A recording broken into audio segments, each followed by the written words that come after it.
The Complete Grimm's Fairy Tales, The Robber Bridegroom. There was once upon a time a miller who had a beautiful daughter, and when she was grown up, he wished that she was provided for and well married. He thought, if any good suitor comes and asks for her, I will give her to him. Not long afterwards, a suitor came who appeared to be very rich, and as the miller had no fault to find in him, he promised his daughter to him. The maiden, however, did not like him quite as much as a girl should like a man to whom she is engaged, and had no confidence in him. Whenever she saw or thought of him, she felt a secret horror.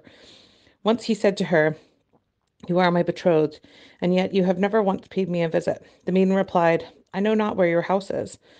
And then said the bridegroom, "My house is out in the dark forest." And she tried to excuse herself.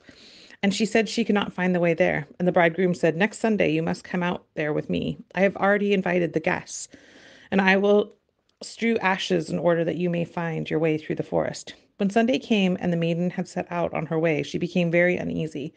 She herself knew not exactly why, and to mark her way, she filled her pockets with full of peas and lentils. Ashes were strewn at the entrance of the forest, and these she followed, but at every step she threw a couple of peas on the ground. She walked for almost a whole day until she reached the middle of the forest, where it was its darkest.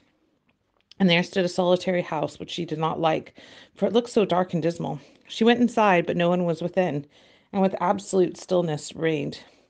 Suddenly a voice cried, turn back, young maiden dear. 'Tis a murderer's house. You enter here." And the maiden looked up and saw a voice from a bird, which was hanging in a cage and on the wall. And again it cried, turn back, young maiden dear. 'Tis a murderer's house. You enter here."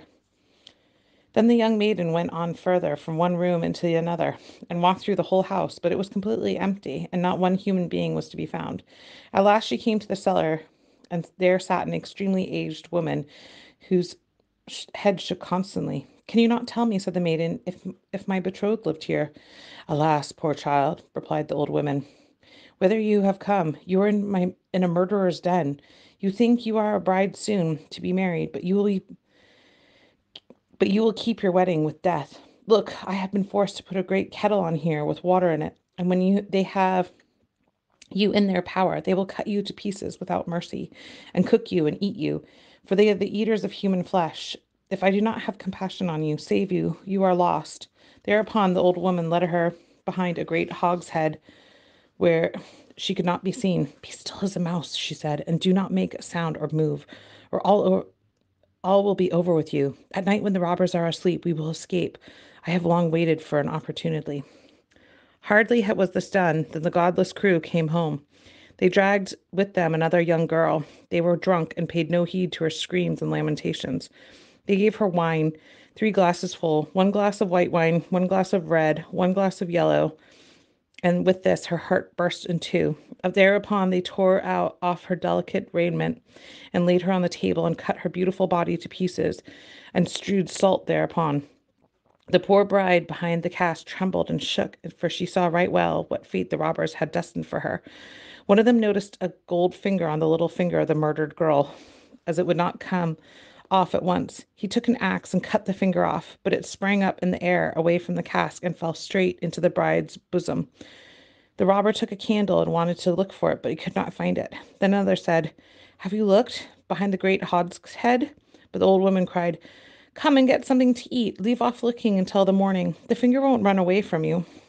Then the robber said, "The old woman is right," and gave up their search, and sat down to eat. And the old woman poured a sleeping draught into their wine, so that they soon lay down in the cellar and slept and snored.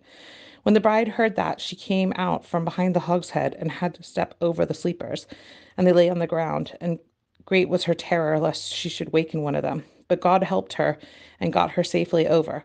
The old woman went up with her, and they opened the doors, and they hurried out of the murderer's den with all speed in their power. The wind had blown away the strewn ashes, but the peas and lentils had sprouted and grown up and showed them their way in the moonlight.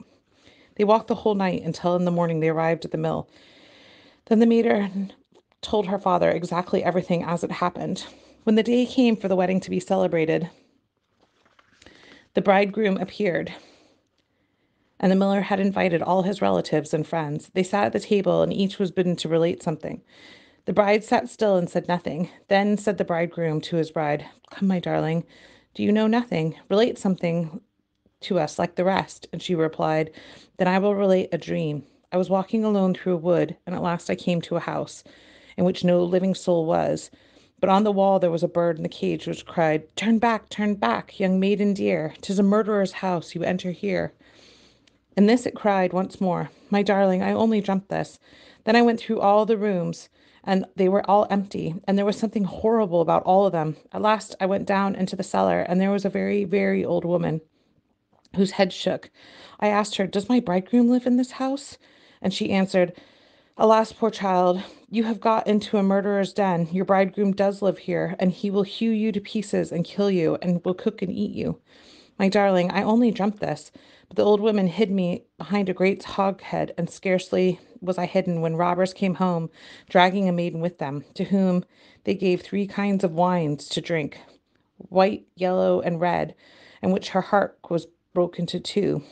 My darling, I only dreamt this. Thereupon they pulled off all her pretty clothes and hewed her body into pieces on a table and sprinkled them with salt. My darling, I only dreamt this.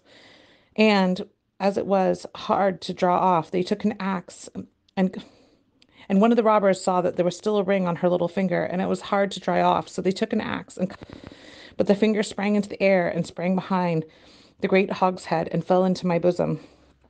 And there's the finger with the ring. And with these words she drew forth and showed it to those present. The robber, who was during the story had become pale as ashes, leapt up and wanted to escape, but the guests held him fast and delivered him to justice. Then he and his whole troop were executed for their infamous deeds.